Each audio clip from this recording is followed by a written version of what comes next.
नमस्कार साथियों, कैसे हो आप सब। मैं उम्मीद करता हूं कि आप सभी स्वस्थ होंगे और अपनी तैयारी में अच्छे तरीके से जुटे होंगे। दोस्तों, हमने साथी सीरीज की इस सीरीज में हमने पिछली क्लास में क्या पढ़ा था। पिछली क्लास में एक नए टॉपिक की शुरुआत की थी, जिस टॉपिक का नाम था बहुपदों का गुणनखंड। पिछली क्लास में हमने ये समझा था, ये पढ़ा था कि बहुपद क्या होते हैं, गुणनखंड क्या होते हैं और बहुपदों की हम किस प्रकार से पहचान कर सकते हैं और बहुपदों की क्या क्या विशेषताएं होती है। आज हम इसी क्रम में इस टॉपिक को आगे बढ़ाते हैं और आज की इस क्लास में हम बहुपदों के गुणनखंड टॉपिक को पूरा कवर कर लेंगे और कल हम एक नए टॉपिक के साथ क्लास की शुरुआत करेंगे, जिस टॉपिक का नाम होगा द्विघातीय रैखिक समीकरण। ठीक है, तो आज की इस क्लास में हम बहुपदों के गुणनखंड के टॉपिक को अच्छे तरीके से पूरा कवर कर लेंगे। ठीक है दोस्तों, आप बताइए मुझे कि एक सवाल में लिखता हूं, देखिए कि 2√x⁵ है। ये पूरा रूट में है। 2√x⁵ अपॉन में क्या है, √x है, √x। इसके बाद में है -4x², 4x³ और y अपॉन में है x⁴ और -√x और x⁵ ये एक समीकरण है। तो आप मुझे ये बताइए कि यह जो समीकरण मैंने लिखा है, यह बहुपद है या नहीं है। इसको हम किस प्रकार बताएंगे कि ये बहुपद है या नहीं है, इसकी जांच किस प्रकार करेंगे। इसको देखते ही हम ये नहीं कह सकते हैं कि ये बहुपद है या नहीं। नहीं तो हम ये कहेंगे कि ये बहुपद है और ना ही हम ये कह सकते हैं कि ये बहुपद नहीं है। ठीक है, अब हम क्या करेंगे, अब इसको आगे हम सोल्व करके देखते हैं। ये देखिए 2 का मैंने 2 लिख दिया। इसके बाद में क्या है, रूट में क्या है, 5 की पावर कितनी है, 2 है। यहां पर समझिए, देखिए 5 x की पावर कितनी है, 5 है। सॉरी, x की पावर 5 है, x की पावर 5 है और रूट का मतलब होता है क्या, पावर 1/2। कितना, पावर 1/2।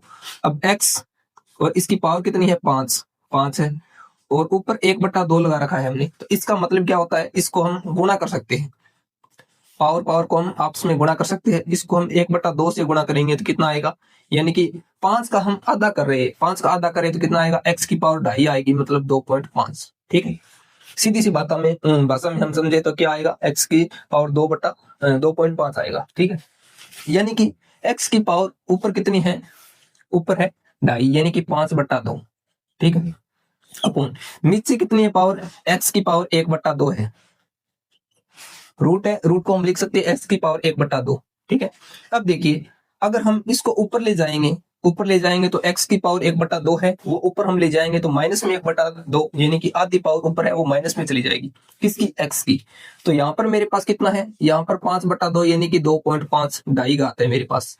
यहाँ आधा ऊपर जाएगा माइनस में, तो ये क्या होगा, आधा घट जाएगा, 0.5 ये घात है, ये घट जाएगा तो यहाँ पर कितना बचेगा, x की पावर 2, x की पावर कितना बचेगा, 2 बचेगा, 2x की पावर कितनी, 2। ठीक है, ये आ गया होगा समझ में। मैं इन सभी को मिटा देता हूं और यहाँ पर लिखूंगा कितना, यहाँ पर लिख रहा हूं मैं 2x की पावर कितनी, 2x की पावर 2 माइनस।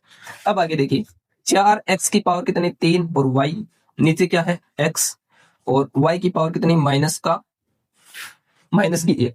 ये माइनस की 1 ऊपर जाएगी तो प्लस की 1 हो जाएगी, यानी कि y की पावर 1 तो पहले से ही है और 1 ही ऊपर चली जाएगी तो कितनी हो जाएगी, यहाँ पर 2 हो जाएगी। और नीचे x है, इस x को इस पावर से हम काट सकते हैं, तो यहाँ पर कितना बचेगा, 2x की पावर कितनी, 2 और y की पावर भी कितनी, 2। ठीक है, तो मैं यहाँ पर लिख सकता हूँ 4x² कितना, 4x² ठीक है, इसके बाद में देखिए ये x की पावर कितनी है, रूट है तो x की पावर 1/2 है।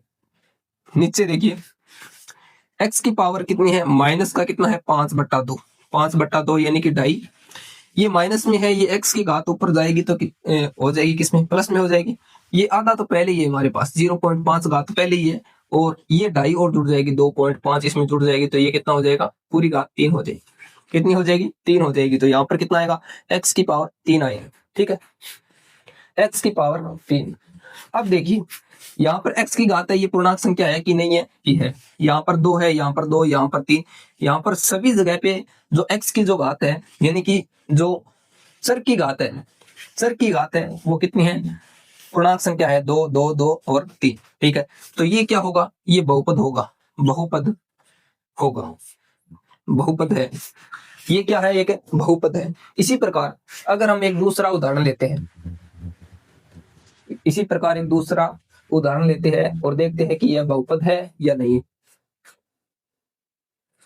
देखिए 3√5, 3 रूट एक्स की पावर 3, 3 रूट एक्स की पावर 3 नहीं, एक्स की पावर 5, 3 रूट एक्स की पावर 5 और इसके बाद में x√x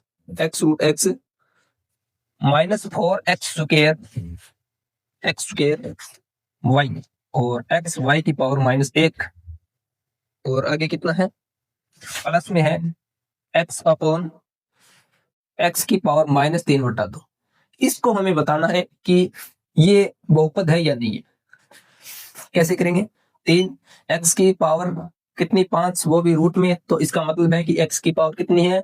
2.5, 2.5 है। ठीक है, ये x की पावर, ये x है और ये x की पावर है कितनी है? 1/2।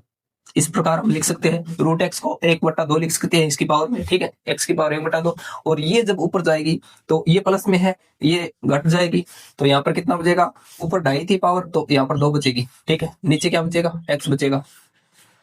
आगे 4 और जो x की पावर यहाँ पर 2 है, यहाँ पर 1 है, तो इस x से इसकी पावर 1 कट जाएगी तो 4x बचेगा और ये माइनस में है पावर, ऊपर जाएगी तो प्लस में हो जाएगी, तो यानी यहाँ पर कितना हो जाएगा? x की पावर 2 बन जाएगा। ठीक है, y की पावर 2 बन जाएगा। इसके बाद में ये x है, x अपॉन में कितना है?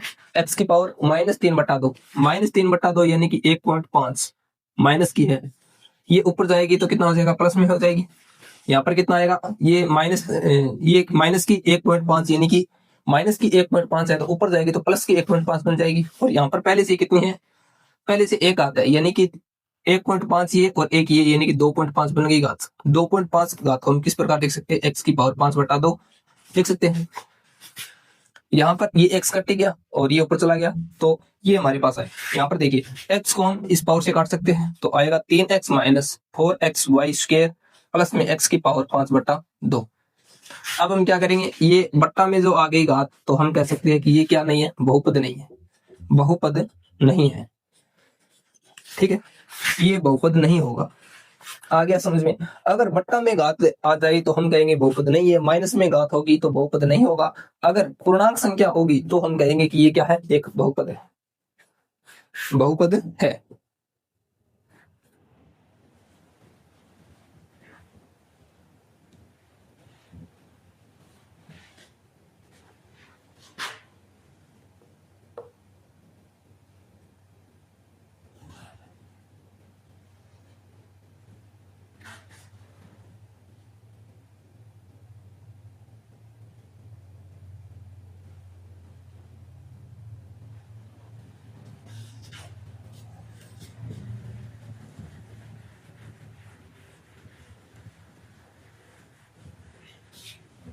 इसी प्रकार हम एक दूसरा उदाहरण लेते हैं। देखिए दूसरा उदाहरण क्या है हमारा? दूसरा है 3 रूट एक्स की पावर 5 अपॉन में x√x, इसके बाद में -4x² y अपॉन में क्या है? 4x² y अपॉन में x और y की पावर -1 और इसके बाद में है प्लस x अपॉन x की पावर -3/2। ठीक है, बताइए कि ये बहुपद है या नहीं है। क्या करेंगे? देखिए 3 का हमने 3 लिख लिया, यहाँ पर कितना है? x की पावर 5 है, वो भी रूट में है, तो इसका मतलब है कि x की पावर यहाँ पर कितना बनेगा? x की पावर बनेगा 2.5 और यहाँ पर देखिए x की पावर 1 है और ये x की पावर आधी है, यानी कि x की पावर पूरी कितनी बन गई? 1.5 बन गई। x की पावर कितनी? 1.5 और ऊपर ये प्लस, ये जो प्लस में है ऊपर जाएगी तो माइनस हो जाएगा, माइनस हो जाएगा ना, ये प्लस की घात है और ऊपर जाएगा तो किसकी बन जाएगी? माइनस की बन जाएगी। यहाँ पर पहले से कितना है? 2.5 है, -1.5 यानी कि यहाँ पर कितना आएगा? 1 आएगा, यानी कि 3x बचेगा खाली। यहाँ पर कितना बचेगा? 3x बचेगा माइनस। यहाँ पर देखिए 4x² y अपॉन में x y की पावर -1, ये ऊपर जाएगा तो प्लस में बन जाएगी घात, यानी कि x² हो जाएगा यहाँ पर, और इस x को हम इस पावर से काट देंगे, तो यहाँ पर कितना बचेगा? -4x और y² प्लस ये प्लस में माइनस में है तो ऊपर जाएगी तो किस में हो जाएगी, प्लस में हो जाएगी। और यहाँ पर x की घात सबसे पहले की कितनी है, 1 है, और प्लस में कितना जुड़ जाएगा, 3 पॉइंट यानी 1.5, यानी कि 1.5 और जुड़ जाएगा। यहाँ पर कितना आएगा, x की पावर 2.5, यानी कि 2.5 की जगह हम लिख सकते हैं कितना, 5/2, 5/2। तो इसको हम कहेंगे कि ये बहुपद नहीं है, बहुपद नहीं है। क्यों नहीं है, क्योंकि यहाँ पर जो पावर है वो पूर्णांक संख्या में नहीं है। यहाँ पर 5/2 है जो कि पूर्णांक संख्या नहीं है। और हम कह सकते हैं कि अगर बट्टा में कहीं कहीं भी हमें संख्या देखने को मिल जाए तो वो कभी भी बहुपद नहीं होगा, और नेगेटिव में कभी भी पावर होगी तो बहुपद नहीं होगा। ठीक है।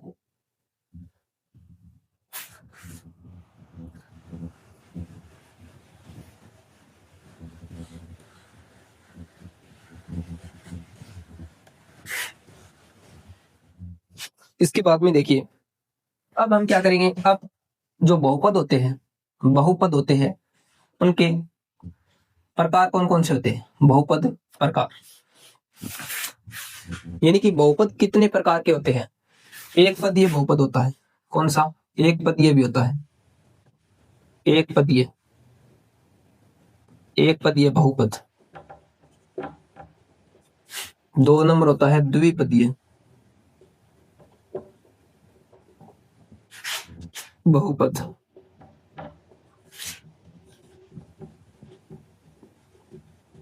त्रिपदीय बहुपद। एक पदीय बहुपद का मतलब यानी कि एक ही चर हो, चाहे x आ जाए, चाहे y आ जाए, चाहे z आ जाए, जिस बहुपद में केवल और केवल x, y या z या कोई एक अचर मान आए, ठीक है, एक चर मान आए, जैसे x y z कोई भी हो, तो ये एक पदी होगा। द्विपदीय में हम बात करते हैं, द्विपदीय में क्या होगा, x प्लस z हो सकता है, x प्लस 2 हो सकता है, x प्लस 4 हो सकता है। ठीक है, x प्लस यहाँ पर 1 मान लीजिए, x plus 1, x plus 2, x plus 4। ठीक है, तो ये क्या होगा, ये होगा द्विपदीय। यहाँ पर y भी हो सकता है, x प्लस z भी हो सकता है, और ये चर मान भी हो सकता है, एस भी हो सकता है। द्विपदीय बहुपद किसको कहेंगे, यहाँ पर 2 पद है, x और y, और x और 2x और 4, ये द्विपदीय हो गए। त्रिपदीय में बात करेंगे x² प्लस 2x प्लस 1। ठीक है, ये क्या हो गया, त्रिपदीय। इसमें 3 पद है, 1 2 3। ये बहुपद की क्या है, प्रकार है। घात के आधार पर, घात के आधार पर बहुपद कितने प्रकार के होते हैं। एक घातीय भी होता है जिसमें क्या हो, घात 1 हो। ठीक है, द्विघातीय होता है उसमें 2 घात होती है, त्रिघातीय होता है उसमें 3 घात होती है। ठीक है, यहाँ पर देखिए x प्लस 4 है, ये एक घातीय है, यहाँ पर x की घात 1 है। अगर x² प्लस 6, यहाँ पर क्या है, ये द्विघातीय है। अगर 2x की पावर 3 प्लस x² प्लस 8, ये क्या है, ये त्रिघातीय। यहाँ पर अधिकतम घात कितनी है, 3 है। ये एक घातीय, द्विघातीय, त्रिघातीय हो जाएगा। ठीक है, ये क्या है, घात के आधार पर बहुपद, घात के आधार पर बहुपद है। इससे आगे हम बात करेंगे किसकी, इसके बाद में एक शब्द आता है नियतांक बहुपद।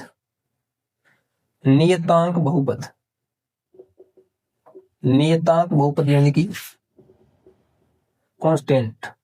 ठीक है, नियतांक का मतलब होता है कि एक फिक्स मान, यानी कि 5, 8, 7, 10, 100, ये क्या है, नियतांक है। बस नियतांक का मतलब होता है कि एक फिक्स मान होता है, वो बदलता नहीं है, ये होता है नियतांक बहुपद।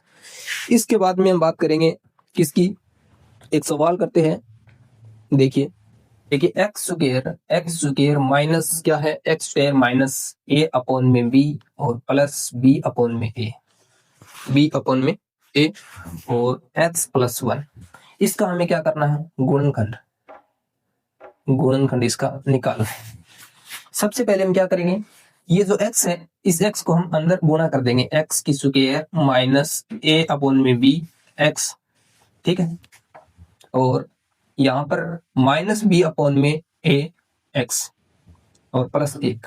अब आप देख रहे होंगे कि यहाँ पर मैंने माइनस क्यों लिया, क्योंकि ये माइनस का चिन्ह है, ये अंदर गुणा होगा तो ये संख्या किस में बदल जाएगी, माइनस में बदल जाएगी। संख्या ये भी प्लस की थी इसलिए यहाँ पर भी माइनस आया है, और यहाँ पर जो प्लस की संख्या थी उसको हम क्या करेंगे, माइनस से गुणा करेंगे तो b अपॉन में a माइनस का आएगा। ठीक है, अब यहाँ पर देखिए क्या करेंगे, यहाँ पर x को हम कॉमन ले लेंगे, यहाँ पर बचेगा x माइनस a अपॉन में b बचेगा। ठीक है, यहाँ पर हम क्या करेंगे, यहाँ पर माइनस एक्स को अगर यहाँ पे कॉमन लेंगे, नहीं एक्स को तो नहीं लेंगे, यहाँ पर हम लेंगे किसको, बी अपॉन में ए को कॉमन लेंगे, बी अपॉन में ए को कॉमन लेंगे तो यहाँ पर बचेगा एक्स और प्लस यहाँ पर एक कॉमन लेने का मतलब क्या होता है, यानी कि भाग देना होता है। अगर हम क्या करेंगे, एक में बी अपॉन ए जो कि माइनस का है इसका हम भाग देंगे तो क्या आएगा, यहाँ पर आएगा ये संख्या ऊपर चली जाएगी तो ए अपॉन में बी किसका, माइनस का, इसका मतलब माइनस ए अपॉन बी आएगा। तो इसका मतलब क्या आएगा, माइनस ए अपॉन बी।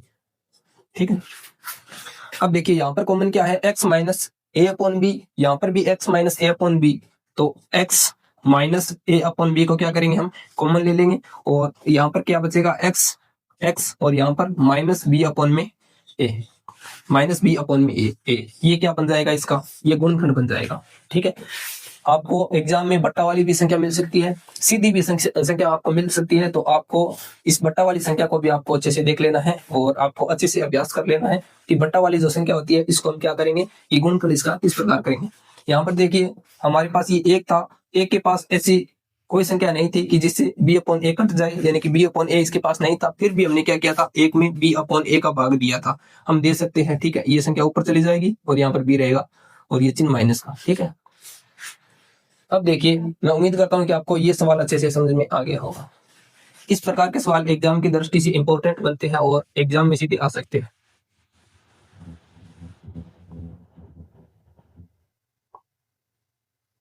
इसके बाद में एक सवाल करते हैं, x square plus 5x plus 6, x square plus 5x plus 6। ठीक है, अब हमें क्या करना है, ये 6 है।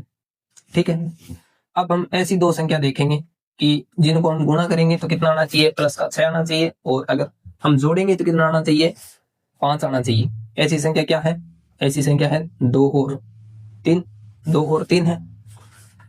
देखिए अगर यहाँ पर प्लस का निशान होता है तो हम क्या करते हैं, संख्या को जोड़कर चेक करते हैं कि कितना आना चाहिए, 5 आना चाहिए। अगर यहाँ पर अगर माइनस का निशान होता तो हम क्या करते, 2 और 3 या 3 और 2 हम करके प्लस में जो आगे वाली संख्या होती है दी गई होती है उस संख्या को देखना होता है।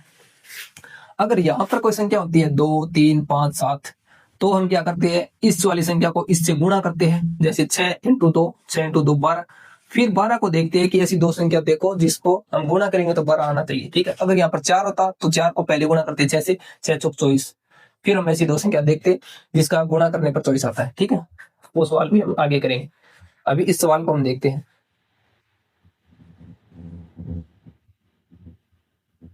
ऐसी संख्या 2 और 3 हो गई। अब हम इसको लिखेंगे x की स्क्वायर प्लस 2x प्लस में 3x और प्लस में कितना, 6। ठीक है, अब यहाँ पर क्या करेंगे, x को हम कॉमन ले लेंगे, x को कॉमन लेंगे तो x प्लस में 2 आएगा। ठीक है, प्लस यहाँ पर हम क्या करेंगे, यहाँ पर हम 3 को कॉमन लेंगे, 3 को कॉमन लेंगे कितना आएगा, 3 को कॉमन लेंगे तो x बचेगा और यहाँ पर प्लस में 2 बचेगा।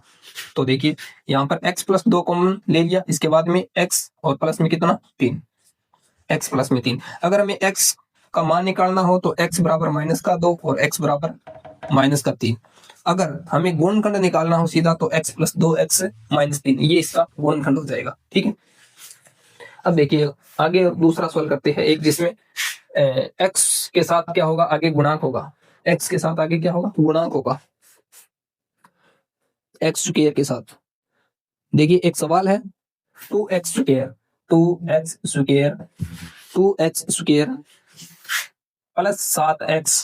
प्लस 7x और प्लस में क्या 3 है। ठीक है, ये सवाल है। अब यहाँ पर क्या है, यहाँ पर 2 है तो हम क्या करेंगे, सबसे पहले इसको क्या करेंगे, मल्टीप्लाई करेंगे इससे, यानी कि 2 इंटू 3 बराबर 6। अब हम क्या करेंगे, ऐसी संख्या देखेंगे 2 जिसको हम गुणा करेंगे तो कितना आएगा, 6 आएगा, और अगर हम जोड़ेंगे तो कितना आना चाहिए, 7 आना चाहिए। ऐसी संख्या 1 और 6 बन गई, जोड़ेंगे तो 7 आएगा, गुणा करेंगे तो कितना आएगा, 6 आएगा। ठीक है, अब इस संख्या को हम क्या करेंगे, इस समीकरण में रख देंगे, 2x square plus 7x, 2x square plus 7x की जगह हम लिख देंगे x प्लस में कितना, 6x और प्लस में कितना, 3। अब देखिए अब हम क्या करेंगे, यहाँ पर हम x को कॉमन ले लेंगे, किसको, x को कॉमन लेंगे तो यहाँ पर कितना बचेगा, 2x बचेगा, प्लस में 1 बचेगा। यहाँ पर हम किसको कॉमन लेंगे, यहाँ पर हम लेंगे 3 को कॉमन लेंगे तो यहाँ पर बचेगा 2x और प्लस में 1। अब देखिए यहाँ पर 2x प्लस 1 और यहाँ पर भी 2x प्लस 1, तो कॉमन क्या लेंगे 2x प्लस 1 और यहाँ पर कितना बचा x, यहाँ पर बचा कितना 3, तो x प्लस में कितना 3। ये क्या बन गया, इसका गुणनखंड बन गया। अगर हमें x का मान निकालना हो तो यहाँ पर x बराबर कितना आएगा, माइनस का 3 आएगा और यहाँ पर 2x बराबर माइनस का 1, x बराबर माइनस का 1/2। ठीक है, x बराबर कितना आएगा, माइनस का 1/2। डायरेक्ट हमें x का मान निकालना होता है तो हम यहीं से भी निकाल सकते हैं। देखिए 1 और 6 है ना, 1 और 6 है हमारे पास, 1 और 6, 1 और 6 है। तो अगर डायरेक्ट हमें x का मान निकालना होता है तो सबसे पहले इसका चिन्ह बदल देते हैं। ये जो 1 है ये भी प्लस का है तो इसको माइनस का बना लेंगे, और 6 है ये भी प्लस का है तो इसको माइनस का बना लेंगे। ठीक है, फिर हम क्या करेंगे, जो x स्क्वायर का गुणज है इसमें इसको क्या कर देंगे, इसका भाग दे देंगे दोनों जगह। यहाँ पर माइनस का 1/2 बन गया, जो कि ये रहा माइनस का 1/2, और यहाँ पर कितना है, माइनस का 3। ठीक है, यहीं से हम क्या करते हैं, x का मान डायरेक्ट निकाल सकते हैं, इतना हमें करने की कोई आवश्यकता नहीं होती। ठीक है, अब चलिए आगे देखते हैं सवाल। एक्स स्क्वायर प्लस के एक्स माइनस 2, ये बहुपद है और हमें एक क्या दे रखा है, गुणनखंड दे रखा है। गुणनखंड क्या है, x माइनस 1 क्या है, एक गुणनखंड। ये बहुपद है, हमें क्या करना है, k का मान ज्ञात करना है। इस प्रकार का सवाल एग्जाम 2018 एलडीसी परीक्षा में ये सवाल आया था। ठीक है, इसी प्रकार का सवाल था कि हमें क्या करना था, k का मान ज्ञात करना था। तो देखिए हम इस गुणनखंड को देखेंगे कि x माइनस 1 क्या है, एक गुणनखंड है। तो यहां से हम क्या करेंगे, x का मान निकाल सकते हैं। x बराबर क्या आएगा, 1 आएगा। ठीक है, क्योंकि इस माइनस को अगर हम क्या करेंगे, माइनस 1 को आगे ले जाएंगे तो प्लस का 1 बन जाएगा, यानी कि x बराबर 1। तो इस समीकरण में हम x बराबर 1 रखकर देखते हैं, 1 की स्क्वायर, ठीक है, प्लस के x की जगह पे 1 माइनस 2, 1 की स्क्वायर 1, 1 k इंटू 1 यानी कि k और माइनस 2। अब देखिए k बराबर हम क्या निकालेंगे, यहां पर है 0, 0 के बराबर रखेंगे इनको, यहां पर हम 0 के बराबर रखेंगे। ये जो k है इसको हम k बराबर, और जो माइनस का 2 है इसको हम बराबर से आगे भेजेंगे तो ये प्लस का बन जाएगा, और ये प्लस का है ये माइनस का बन जाएगा। k बराबर हमारा मान कितना आएगा, 1 आएगा। ठीक है, इस प्रकार का सवाल भी एग्जाम में आ सकता है, पीछे आया भी हुआ है। ठीक है, आया भी है पहले। इसके बाद में एक सवाल करते हैं। एक सवाल है कि A square minus B square, A square minus B square plus 2a plus 1 plus 2a plus 1। ठीक है, ये क्या है, और इसका हमें क्या दे रखा है, एक गुणनखंड दे रखा है। गुणनखंड क्या है, नहीं इसका हमें क्या करना, गुणनखंड बनाना है। अगर हम इसको गौर से देखते हैं तो a की स्क्वायर प्लस 2a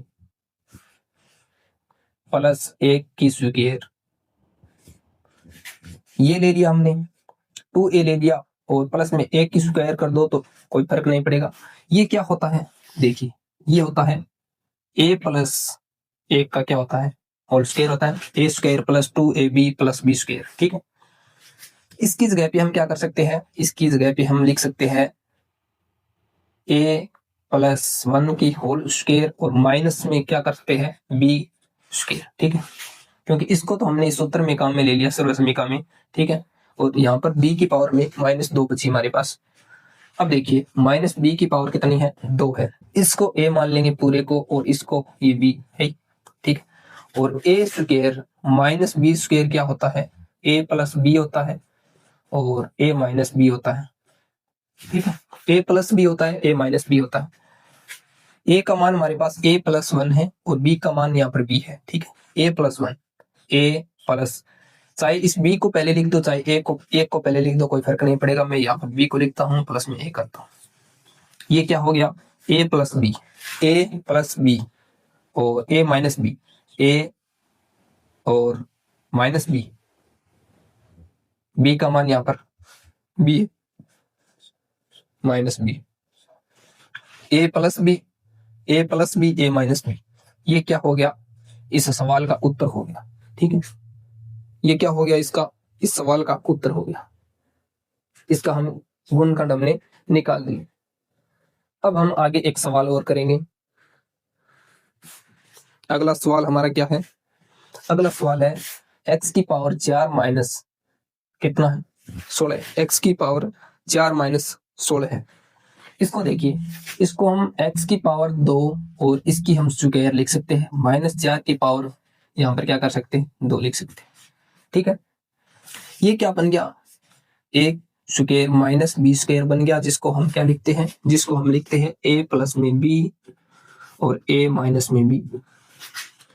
तो x स्क्वायर a प्लस में b 4 x स्क्वायर माइनस में 4। ठीक है, अगर आपको ऑप्शन में ये दिखाई दे तो आप इसको उत्तर बता सकते हो। ठीक है, अगर ये दिखाई ना दे तो हम क्या करेंगे, x की स्क्वायर प्लस में 4, ये सही है। इसके बाद में ये क्या है, ये भी एक क्या है, a square minus B square वाला रूप है, क्योंकि इस 4 को हम लिख सकते हैं 2 की पावर 2। तो इसको हम लिखेंगे x की स्क्वायर माइनस 2 की पावर कितनी, 2। तो इसको हम लिख सकते हैं x प्लस 2 और x माइनस 2। तो यहाँ पर हम लिख देंगे x प्लस 2 x माइनस 2। ठीक है, इसको पहले लिखकर इसको बाद में लिखते हो तो भी कोई फर्क नहीं पड़ेगा, क्योंकि लो मैं लिख देता हूँ x plus 2 x minus 2 x square plus 4। ये क्या बन गया, इसका ये गुणनखंड बन गया x स्क्वायर यानी x की पावर 4 माइनस 16। ठीक है, अब एक सवाल और है, ये सवाल करते हैं, हमारा ये लास्ट सवाल है।